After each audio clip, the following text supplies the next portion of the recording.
Bismillahirrahmanirrahim. Assalamualaikum warahmatullahi wabarakatuh.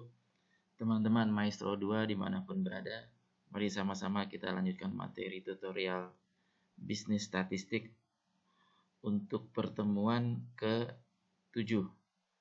Nah, di pertemuan ke-7 ini kita akan latihan menggunakan software bagaimana memecahkan persoalan regresi.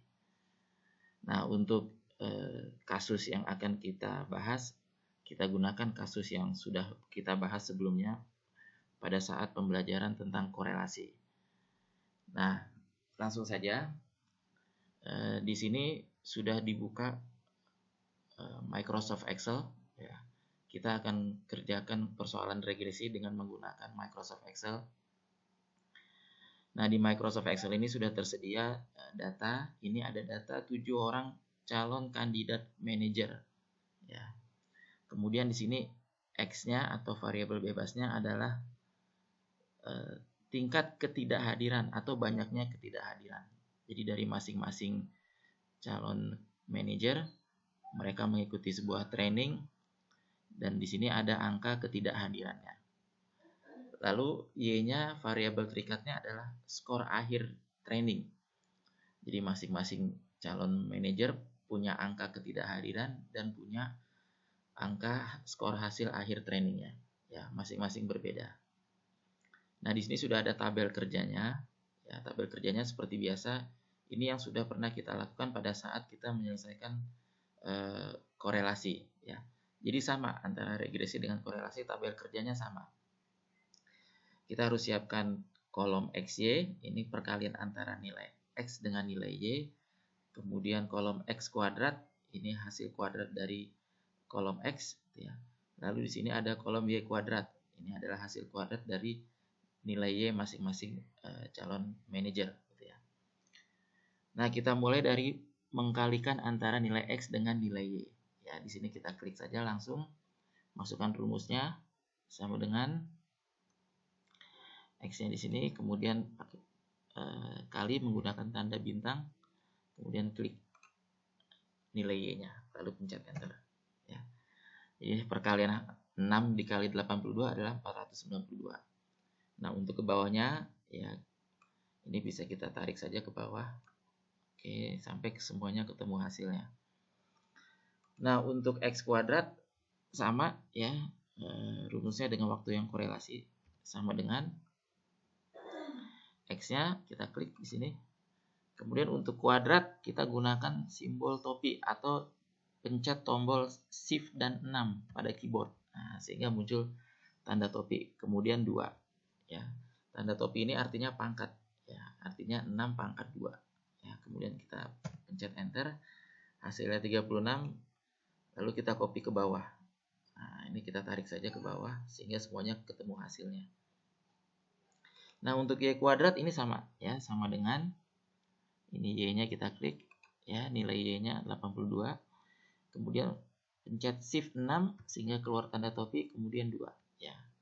Artinya 82 pangkat 2. Ya, kemudian kita pencet tombol enter. Nah, sehingga keluar hasilnya 6724. Ini kemudian kita copy ke bawah. Nah, sehingga semua sudah keluar ya angka-angkanya. Nah, lalu tugas kita berikutnya adalah mencari nilai sigma. Sigma itu adalah total ya. Sigma X total nilai X, sigma Y total nilai Y, sigma XY total nilai XY, sigma X kuadrat total nilai X kuadrat, sigma Y kuadrat total nilai Y kuadrat ya. Rumusnya gampang, sama dengan ya sum kemudian kurung buka, lalu kita blok ya, mulai dari 6 sampai 8 ya, B2 sampai B8, kemudian kurung tutup enter ya, sehingga keluar hasilnya 57. Nah, untuk di sebelahnya ini kan karena rumusnya sama, jadi kita tinggal tarik saja ke kanan. Nah, kita tarik ke kanan sehingga keluar hasilnya ya. Jadi sigma X-nya 57, sigma Y-nya 511, sigma X-nya 3745, sigma X kuadrat 579, sigma Y kuadrat 38.933 ya. Nah, di sini kita taruh nilai N. N itu banyaknya data. Di sini datanya ada 1, 2, 3, 4, 5, 6, 7 ya, tinggal kita masukkan angka 7 ya. Oke, nah sekarang kita sudah punya nilai sigma masing-masing kolom ya. Sigma X sudah ada nilainya, sigma Y sudah ada nilainya, sigma X sudah ada nilainya, sigma X kuadrat sudah ada nilainya, sigma Y kuadrat sudah ada nilainya. N juga sudah ada nilainya ya. Nah, sekarang kita tinggal masukkan ke dalam rumus ya. Di sini ada dua rumus ya. Rumus untuk mencari intercept dengan rumus untuk mencari slope. Jadi A ini untuk mencari interceptnya, B ini untuk mencari slope ya. A untuk mencari intercept, B untuk mencari slope. Kita cari dulu nilai A-nya ya, atau intercept ya. Nah, kita taruh sini aja ya. Di sini rumusnya sigma Y dikali sigma X kuadrat dikurangi sigma X dikali sigma XY ya. Kita cari dulu nilai yang di atas ya, nilai yang di atas ya. Masukkan rumusnya sama dengan kurung buka ya, sigma Y ya, sigma Y-nya ini ya.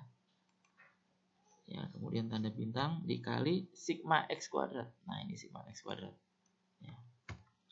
Kemudian kurung tutup dikurangi kurung buka lagi sigma X. Nah, ini ya sigma X dikali sigma XY. Nah, ini sigma XY ya.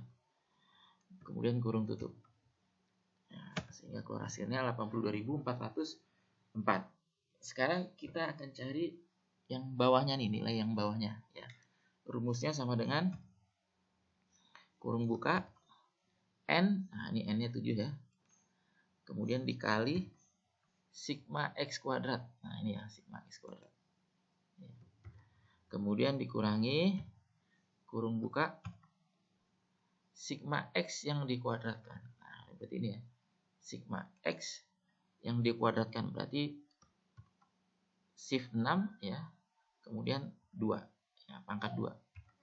Nah, sama dengan 804 ya. Nah, kemudian baru kita bagi ya. Kita cari nilai A-nya. A sama dengan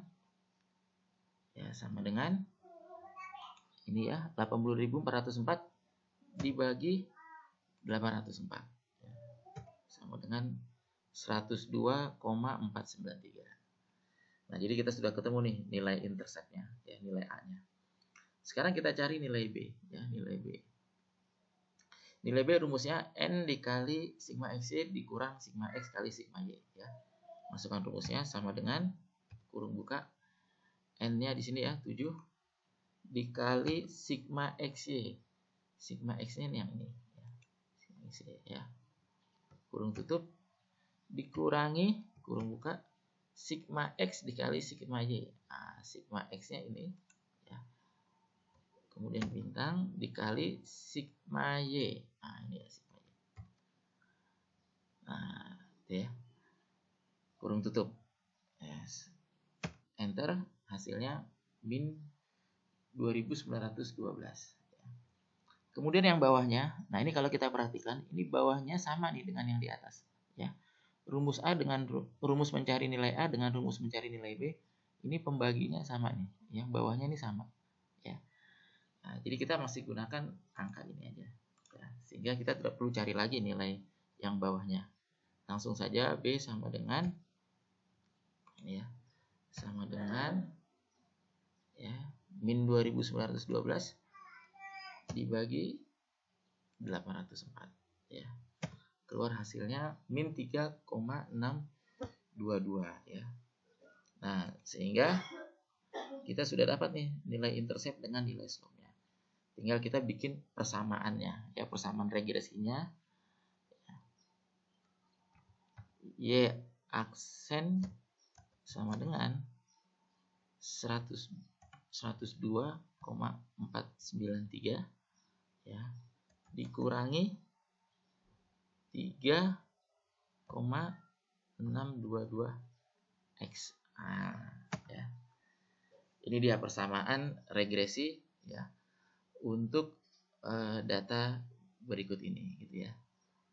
Jadi persamaannya 102,493 dikurangi min 3,622 X. Nah, ini cara mencari nilai A dan nilai B, nilai intercept dan nilai slope menggunakan cara yang manual, yang bertahap gitu ya, cara yang panjang, yang ribet gitu ya. Nah, kadang-kadang kalau kita menggunakan cara ini suka keliru gitu, ada human errornya gitu, sehingga hasilnya tidak akurat. Nah, kalau pada saat waktu kita mengerjakan korelasi, di Excel sudah ada rumusnya, rumus khusus untuk mencari nilai koefisien korelasi. Gitu ya. Nah, kalau untuk mencari nilai intercept dan nilai slope regresi, apakah di Excel sudah tersedia?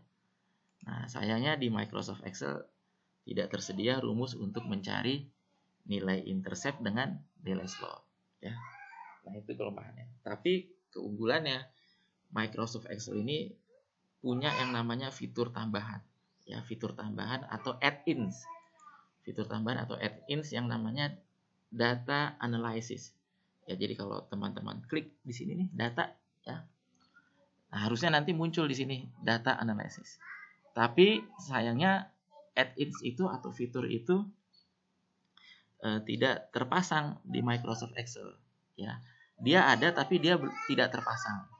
Nah, untuk memasang fitur tersebut ya, teman-teman bisa klik tab file di sini, file ya. Kemudian pilih options, ini yang paling bawah. Options. Nah, sehingga terbuka ini Excel options. Nanti klik add-ins. Nah, di sini ada add-ins ya, nomor 2 dari bawah, add-ins. Ya. Nah, sudah diklik add-ins gitu ya. Nah, kita akan pasang analysis toolpack ya, analysis toolpack. Saat ini memang belum terpasang, tapi kita akan pasang. Dia sudah tersedia tapi posisinya belum terpasang. Nah, untuk bisa memasang analysis toolpack ya, pada bagian bawah ini ya, manage Excel add-ins, klik tombol go. Nah, tombol go. Kemudian kita aktifkan analysis toolpack. Nah, ya kita aktifkan ya, kita klik muncul tanda checklist, kemudian klik OK. Nah, setelah kita klik OK, dia akan muncul di sini. Ya. Ya, pada data, ya, tab data, muncul data analysis. Ya. Nah, ini kita pakai saja nih, data analysis. Ini lengkap. Ini kita mau analisis apa saja ada, ya. Termasuk melakukan teknik analisis regresi. Nah, ya di sini ada beberapa teknik analisis. Kita pilih regression. Nah, di sini ada regression. Ya. Kita klik pilih regression, kemudian klik tombol OK. Nah, nanti muncul kotak dialog ya. Di sini ada input Y range dengan input X range. Nah, kita diminta untuk memasukkan nilai Y dengan nilai X-nya. Untuk nilai Y ini kita blok saja. Blok dari 82 sampai 78. Ya, nah, gitu ya. Kemudian untuk nilai X-nya, range-nya, kita klik dari tombol angka 6 sampai 8 ya. Nah, kemudian ini kita biarkan saja gitu ya. Nah, kemudian untuk output range ya, output range kita mau taruh nilai hasilnya di mana nih? Ya, output range kita klik dulu. Misalnya saya ingin hasilnya nanti munculnya di sini.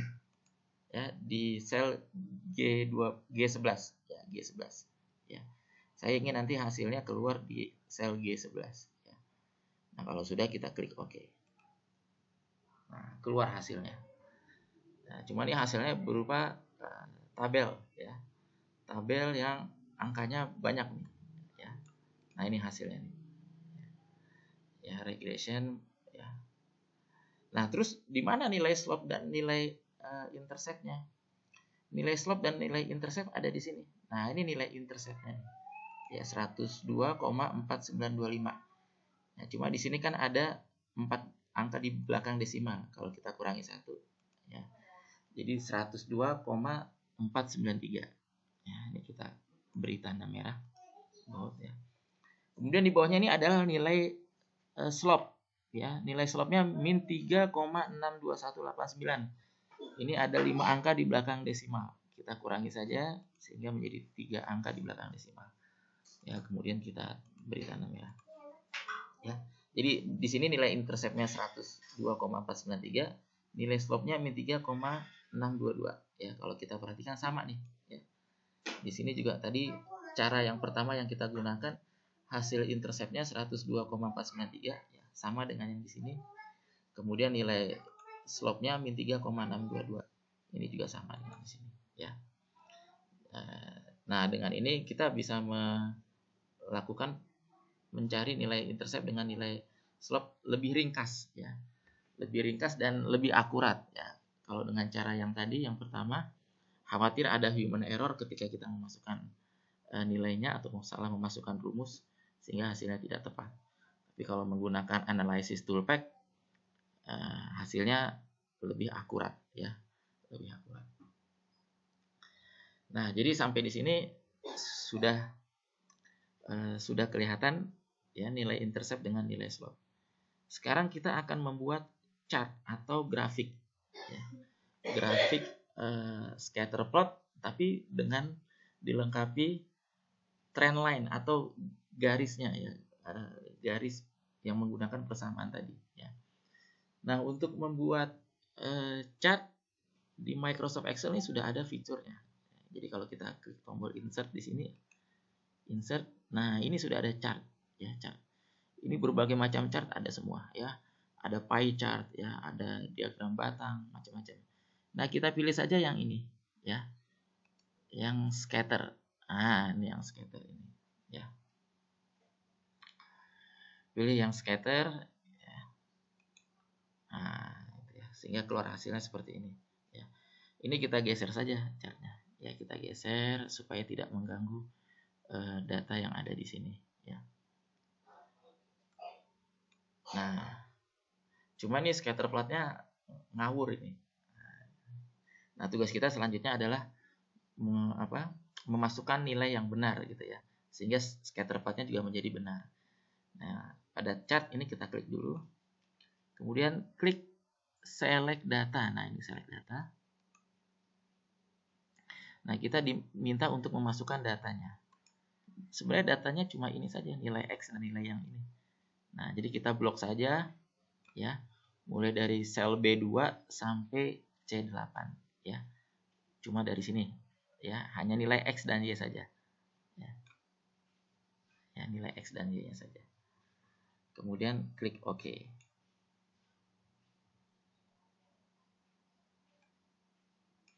Sebentar. Ini ada yang salah sebentar. Select data.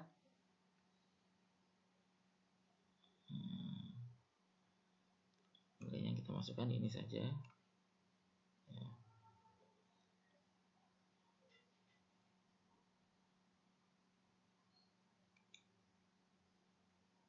Ya, kemudian switch row and column ya. Ya, klik switch row and column ya. Kita klik. Nah, sehingga muncul scatter plotnya seperti ini ya. Ya, jadi saya ulangi lagi ya. Ini saya undo gitu ya. Klik chart, kemudian select data. Ya, pilih ini ya, sel B2 sampai C8. Kemudian klik tombol switch row or column. Nah, ya, sehingga di sininya jadi 6, 2, 15, 9, 12 gitu ya. Lalu klik OK. Ya, sehingga muncul scatter plotnya seperti ini. Nah, di sini sudah ada scatter plot, tapi belum ada garis regresinya, ya, garis trend line-nya. Nah, tugas kita berikutnya adalah menambahkan garis regresi, ya. Caranya di sebelah kanan chart ini ada tombol plus. Ya, tombol plus ini tombol tambah. Coba kita klik, ya. Nah, lalu kita aktifkan trend line. Nah, ini dia trend line-nya. Ya, ini kita klik saja. Trend line-nya muncul, ya. Muncul trend line-nya. Nah, ini adalah garis regresinya, ya, garis terbaiknya. Nah, kita bisa juga memunculkan persamaannya, persamaan yang sudah kita buat di sini, ya. Nanti dia akan muncul secara otomatis juga di sini, ya. Ya, kita klik 2 kali pada garis trend line, klik. Nah, sehingga muncul format trend line, ya, format trend line-nya. linear ya, kita pilih linear, dia sudah otomatis linear. Nah, kemudian di sini kita pilih bagian bawah nih, display equation on chart. Nah, display equation on chart ya. Sehingga ini kita close aja. Muncul ya persamaan regresinya di sini ya. Y sama dengan min 3,6219X plus 102,49 ya. Kurang lebih sama ya. Sama persis ya. Sama persis. Bedanya slope-nya di depan, intercept-nya di belakang. Kalau di sini intercept-nya di depan, slope-nya di belakang, tapi sama aja ya. Sama aja. Ya 102,49 ya, 102,49. Kemudian min 3,6219. 6219 ini kalau dijadikan 3 desimal jadi min 3,622 ya. Nah, demikian jadi kita sudah punya nilai intercept, punya nilai slope, persamaan garisnya. Kemudian kita sudah uji cobakan menggunakan analysis toolpath. Lalu kita buatkan chartnya atau grafiknya atau scatter plot plus trend line dan persamaannya. Nah, demikian kira-kira penjelasan bagaimana menyelesaikan persoalan regresi menggunakan software Microsoft Excel. Microsoft Excel ini software yang sederhana tapi fiturnya lengkap sekali. Baik, terima kasih atas perhatiannya. Assalamualaikum warahmatullahi wabarakatuh.